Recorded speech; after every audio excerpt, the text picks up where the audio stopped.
পর্যন্ত পড়াইছি অতদূর পর্যন্তই। এরপরে বিগত বছরের কোশ্চেন দেখে টেখে যদি কিছু বাদ পড়ে তোমরা আমাকে জানাবা। আমি আমার যদি তোমাদের হেল্পের দরকার হয় আমি পড়ায় দিব, আর নয়তো নিজেরা পড়ে নিবা। ঠিক আছে, এটা আমি তোমাদের উপরে ছাড়তেছি।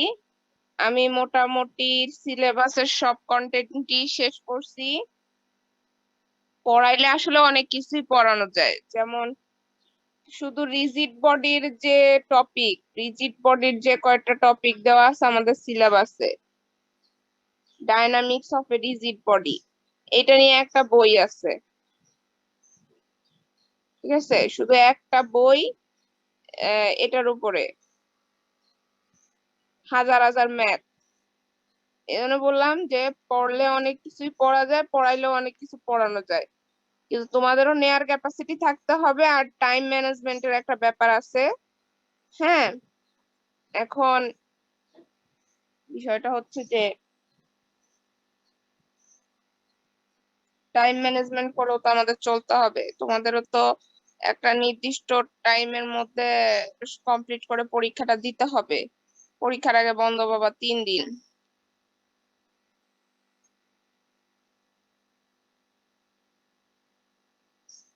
শোনো, মেকানিক্স খুব একটা ইজি না, আবার খুব বেশি কঠিনও না, কিন্তু ওই পরীক্ষার আগের 3 দিন পড়ে পাশ করবা, এটা আসলে ভুল কথা, নাও করতে পারো। তাই আমার পরামর্শ হচ্ছে তোমরা এখন থেকে স্টাডি করো। আর যদি কোনো প্রবলেম হয় নিজেরা ডিসকাস করে আমার সাথে দরকার হয় 2-3টা রিভিউ ক্লাস রাখো, আমার তাতে কোনো আপত্তি নাই বা কোনো সমস্যা নাই। ঠিক আছে, আর একটা জিনিস হচ্ছে, ধরো প্রথমে ফার্স্ট ইয়ারের পরীক্ষা শুরু হবে, তারপরেই কিন্তু তোমাদের পরীক্ষার ডেট হয়ে যাবে। সো ক্যাম্পাস খুললে অনলাইন পরীক্ষা হচ্ছে না, ক্যাম্পাস খুললে তোমাদের ক্লাসরুমে পরীক্ষা নিতে হবে, যেহেতু অনলাইন এভুলেশন, মানে অনলাইনে মার্ক করা হবে, এরকম যে কোনো কিছু সরকারি ভাবে নিষেধাজ্ঞা আছে। অনলাইনে মার্ক দেওয়া যায় এরকম কোনো কিছু করা যাবে না, সেটা অ্যাসাইনমেন্টই হোক বা হচ্ছে ইয়াই হোক। তার মনে হয় তোমাদের 3টা অ্যাসাইনমেন্ট দিছি, তাই না?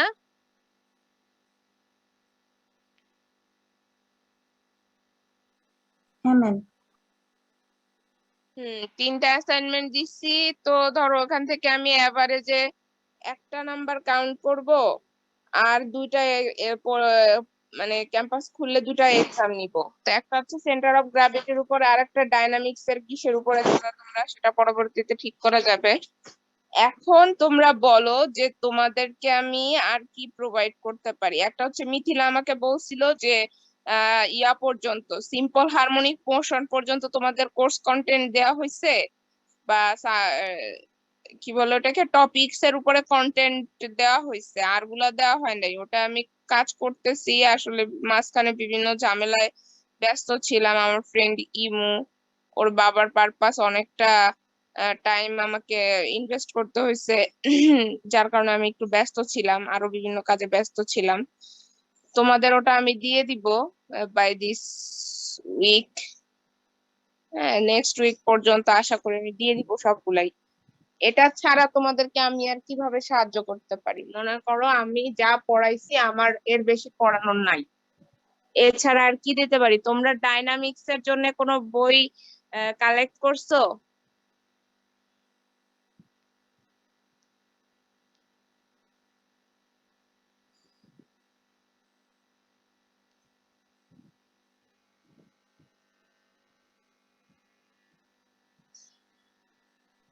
না, মনে হয় ম্যাম কেউ কালেক্ট করেনি। হুম, কি সুন্দর, কেউ কালেক্ট করে নাই, কেউ কালেক্ট করে নাই, তাহলে তোমরা পড়বা কিভাবে?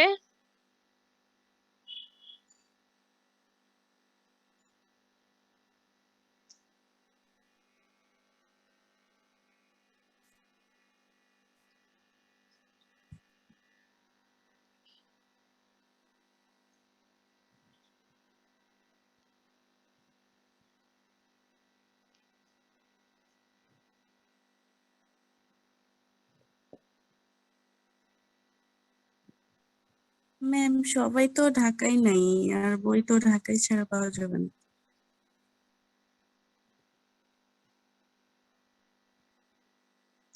ঢাকায় নাই, ঢাকায় থেকে না না ঢাকায় নাই, ঢাকায় থেকে বই কালেক্ট করতে হবে, ঢাকায় না থাকলে বই কালেক্ট করা যাবে না। তোমাদের স্ট্যাটিক্স এর বই কি আমি ডাউনলোড দিয়ে দেই নাই?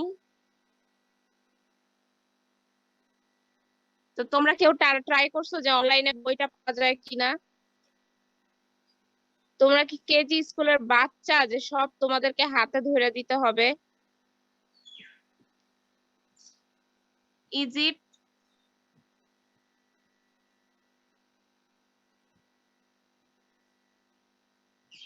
এটা তো হওয়া উচিত না। তোমরা তো কেজি স্কুলের বাচ্চা না, তাই না? আমি তোমাদেরকে স্ট্যাটিক্স এর বইটা ডাউনলোড দিয়ে দিচ্ছি, ডাউনলোড দিয়ে তোমাদেরকে শেয়ার করছি। তোমাদের উচিত ছিল ডাইনামিক্স এর বইটা নিজ দায়িত্বে মানে যে দেখা যে অনলাইনে অ্যাভেলেবেল কিনা। কেউ এটা ট্রাই করছো কেউ?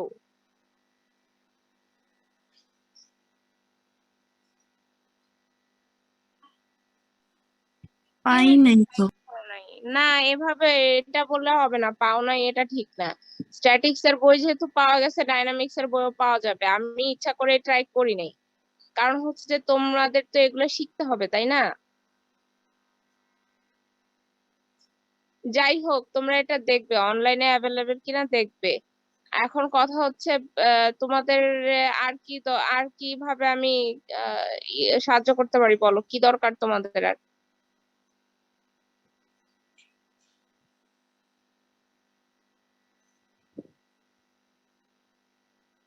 ইসের উপরে যে কন্টেন্ট আছে, বিভিন্ন চ্যাপ্টারের উপরে যে কন্টেন্ট আছে, বিভিন্ন টপিকস এর উপরে যে কন্টেন্ট আছে, এটা আমি দিয়ে দিব।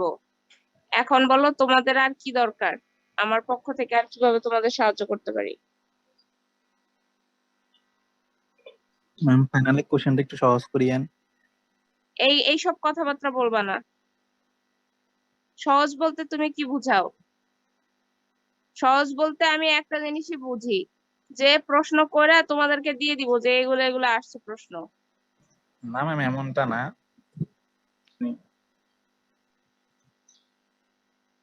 তাহলে সহজ বলতে তুমি কি বুঝাও? আমি তো মনে করি আমি যা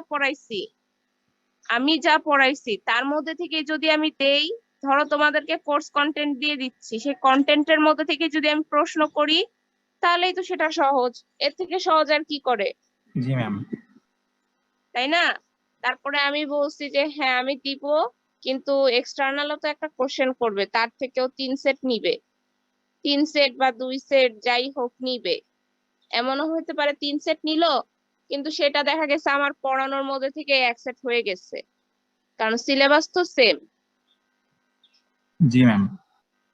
হ্যাঁ, এখন তোমাদেরকে 5 সেট পাইতে হলে পরে আমি যা পড়াইছি তা সব পড়তে হবে। এখন আমার পড়ানোর মধ্যে থেকে তোমরা যদি মডিফাই করো, তারপরে 5 সেট পাবা কিনা এটা তো তোমার লাক। আর মানে আমি যেভাবে মেকানিক্স পড়াইছি, মানে বিলিভ মি আমিও এভাবে পড়ি নাই, মানে আমাকে এভাবে পড়ানো হয় নাই। তোমাদেরকে আমি যতটা মানে কষ্ট করে পড়াইছি, মানে তোমাদেরকে পড়ানোর জন্য আগে আমাকে পড়তে হয়েছে। মানে তোমরা তোমরা যেভাবে নোট করো না, ঠিক ওইভাবে আমার একটা নোট হয়েছে, আমার কতগুলো নোট হয়েছে। ঠিক আছে, এমন না যে তোমাদেরকে আমি বই থেকে তুলে তুলে পড়াইছি। তোমাদেরকে পড়ানোর আগে আমি আগে খাতা কলমে জিনিসটা সলভ করে একটা খাতার মধ্যে নোট আউট করে তারপরে আমাকে পড়াতে হয়েছে। তো তোমাদেরকে আমি যেভাবে পড়ানোর চেষ্টা করছি, বিলিভ মি আমাকে এভাবে পড়ানো হয় নাই। আমরা এভাবে মানে আমরা এভাবে পাইনি।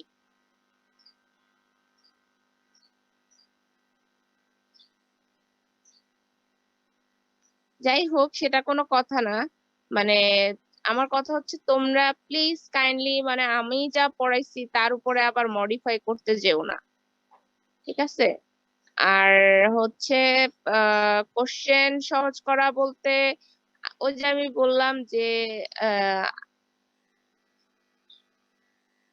আমি যা পড়াইছি তার মধ্যে থেকে দিব। তার মধ্যে কিছু থাকবে একদম আমি ক্লাস লেকচারে যা করাইছি হুবহু তাই। কিছু থাকবে একটু মানে একটু কি বলবো যে একটু ইনোভেটিভ যেটা তোমাদেরকে নিজেদেরকে সলভ করতে হবে বাসায়। হ্যাঁ, মূল কথা হচ্ছে পড়তে হবে, পড়ার কোনো বিকল্প নাই।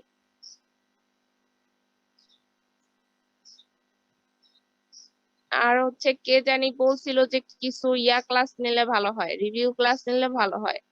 আমি রিভিউ ক্লাস নিব, সেটা তোমাদের চাহিদার উপরে ডিপেন্ড করবে, কিসের উপরে রিভিউ ক্লাস করতে চাচ্ছ, কোন টপিকসে তোমাদের রিভিউ ক্লাস করা দরকার, এগুলো তোমাদের চাহিদার উপরে নির্ভর করবে।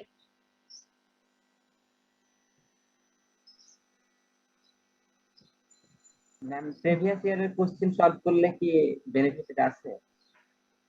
বুঝিনি। বিগত বছরের কোশ্চেন গুলো সলভ করলে কি আমরা উপকৃত হব?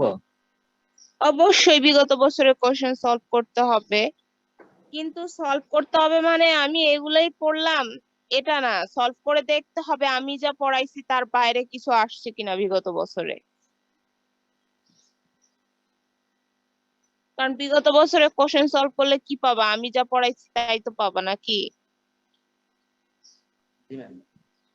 বিগত বছরের প্রশ্ন তো অবশ্যই দেখতে হবে। আমি তো এটা বারবার বলছি যে আমি পড়াইলাম, আমি কন্টেন্ট দিলাম, তারপরেও বিগত বছরে কোনো কিছু বাদ গেছে কিনা একটু দেখে নিও, কারণ এক্সটার্নালরা অনেক সময় তোমার এই যে এটা ফলো করে, লাস্ট ইয়ারের প্রিভিয়াস ইয়ারের কোশ্চেন গুলা এক্সটার্নালরা ফলো করেন যে কি আসছে, কি কি কন্টেন্ট আছে এটার মধ্যে।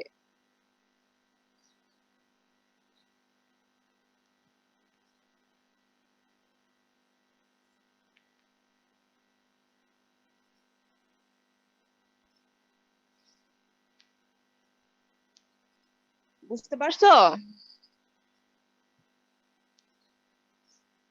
জি ম্যাম।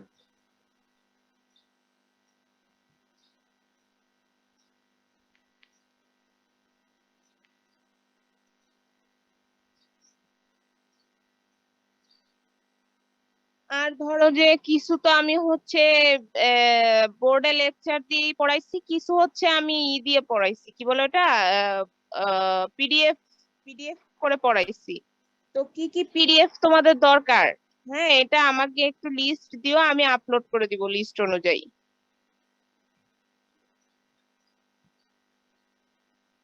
আর আমার কথা হচ্ছে সবাই পড়াশোনা শুরু করো, মেকানিক্স একটু কঠিনই। হ্যাঁ, কারণ এটা ক্যালকুলেশনের ব্যাপার, তো অনেকগুলা থিওরাম মনে রাখতে হবে। ক্যালকুলেশনটা তুমি যদি এখন না করো, পরীক্ষার হলে হুট করে তুমি ক্যালকুলেশন মিলাইতে পারবা না। এবং বিলিভ মি, তোমার বাসায় যে ক্যালকুলেশনটা তুমি করো নাই বা যে ক্যালকুলেশনটা তুমি প্র্যাকটিস করো নাই, সেই ক্যালকুলেশনটা তুমি পরীক্ষার হলে মিলাইতে পারবা না। ধরো এমন একটা ম্যাথ আসছে যেটা তুমি বাসায় করোই নাই বা আমিও দেই নাই, মানে আমি 90% গ্যারান্টি দিতে পারি যে ওই ম্যাথটা পারবা না। তারপরে 10% হচ্ছে তোমরা অনেক ব্রিলিয়ান্ট, পারতেও পারো, কিন্তু সাধারণত দেখা যায় যে পরীক্ষার হলে ওই সময়টা থাকে না, যে এই ম্যাথটা কোন দিক দিয়ে আগাইতে হবে এটা বুঝতে বুঝতে অনেকটা সময় চলে যায়, আর পরীক্ষার মধ্যে ওই ধৈর্যটাও থাকে না।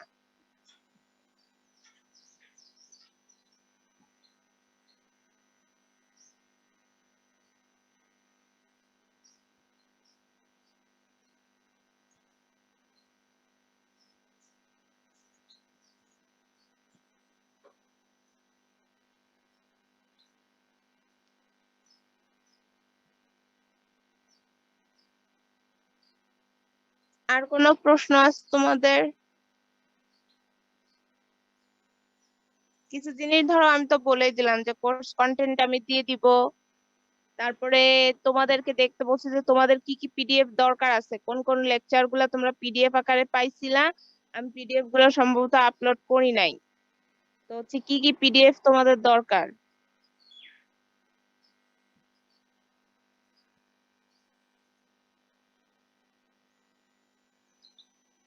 আর একটা কথা, যে যে লেকচার গুলো আমি বোর্ডে দিচ্ছি ওগুলা কিন্তু আমি পিডিএফ আপলোড করব না। সো এই চালাকিটা করতে যাও না, আমার কাছে কিন্তু সেই পিডিএফ গুলাই করা আছে যেগুলো আমি বোর্ডে আপলোড দেই নাই। কারণ পিডিএফও আমি হাতে লিখেই পিডিএফ করছি, যেগুলো আমি বোর্ডে মানে আমি যেটা ভিডিওর মাধ্যমে বা বোর্ডে, যে হোয়াইট বোর্ডে গিয়ে আমি যে ইগুলো দেই নেই, লেকচার গুলো দেই নেই, সেগুলোই শুধু আমার ফোনের মধ্যে পিডিএফ করা আছে। সুতরাং চালাকি করে লাভ নাই।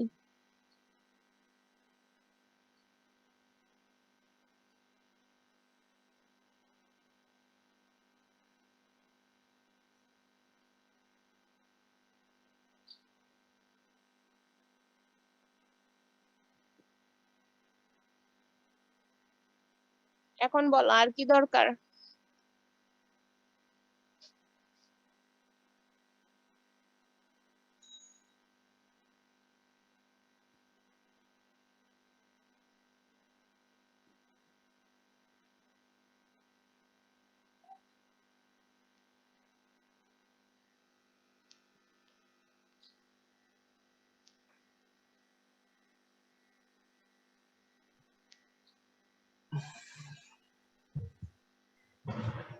ম্যাম, কন্টেন্টটা একটু তাড়াতাড়ি দিয়ে দিলে ভালো হতো, তাইলে আমরা দেখতাম হ্যাঁ যে আমাদের বললাম কোথায় তো, প্রবলেম নেক্সট আছে। উইকের, হ্যাঁ নেক্সট উইকের মধ্যে আমি দিয়ে দিব, আমি তো বললামই।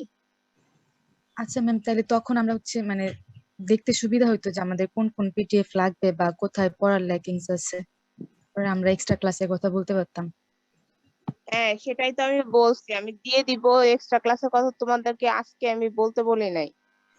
তোমরা হচ্ছে মানে এখন আপাতত তোমাদের নেক্সট উইকের মধ্যে আর কিছু চাওয়ার আছে কিনা, এটা আর কি তোমাদেরকে জানাই বলছি আমি। বুঝতে পেরেছি ম্যাম।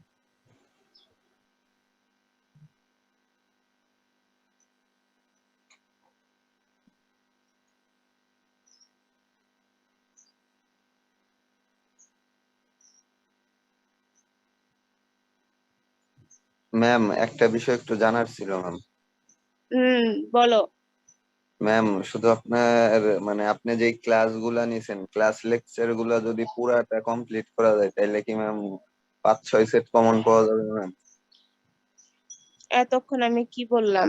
আমি যা পড়াইছি তা পড়লে 5 সেট অবশ্যই পাবা, কারণ আমার ইয়া থেকে 5 সেট তো রাখবেই, যেটা জি হচ্ছে ম্যাম। নিয়ম, ঠিক আছে? 5 সেট মানে এক্সটার্নালের কাছ থেকে 5 সেট রাখা হয়।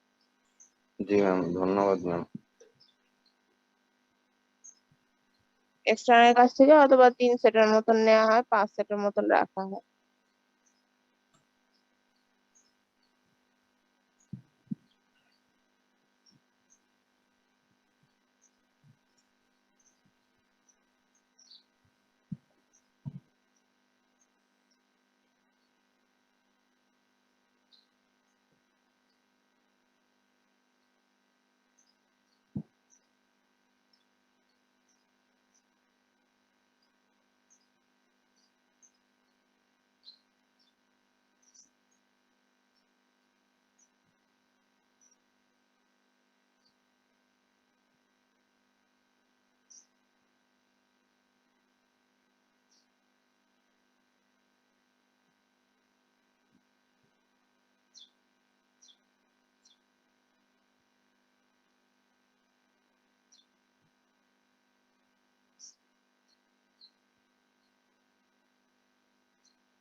ঠিক আছে, তাহলে আমি নেক্সট উইকের মধ্যে তোমাদের কন্টেন্ট দিয়ে দিব।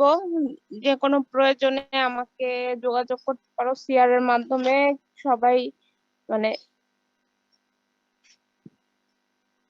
এমন একটা দিন ধরে রাখবা, অনেকের সমস্যা আছে এরকম। হ্যাঁ, ঠিক আছে, তাহলে আজকে আমাদের অফিসিয়ালি ক্লাস শেষ, কোর্স শেষ।